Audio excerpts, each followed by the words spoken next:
It was a dark and stormy night. The tension in the air was palpable as the special forces of the Indian Army prepared for their mission. They had been given the task of carrying out a surgical strike on terrorist launch pads across the line of control in Pak-occupied Kashmir.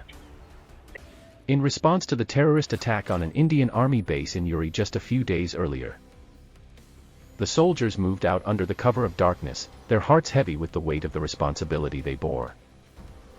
They knew that this mission could change the course of history, and they were determined to succeed.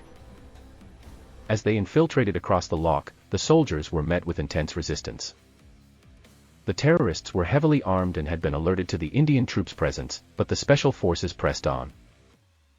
They moved with stealth and precision, taking out their targets one by one.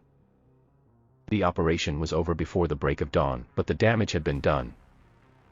The terrorist launch pads had been destroyed and the Indian soldiers had emerged victorious. When the Indian government announced the surgical strike the next day, the country was in a state of shock and awe. They had never seen a bold move like this before, and it was a clear message to the terrorist groups and their supporters that India would not stand for any more attacks on its soil. The Pakistan government denied the surgical strike and stated that it was a false flag operation, but the evidence was there for the world to see.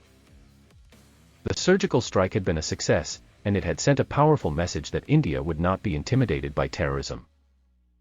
The operation had a profound impact on the country and the region, and it will be remembered as a defining moment in India's history. The soldiers who carried out the mission were hailed as heroes, and their bravery will be remembered for generations to come.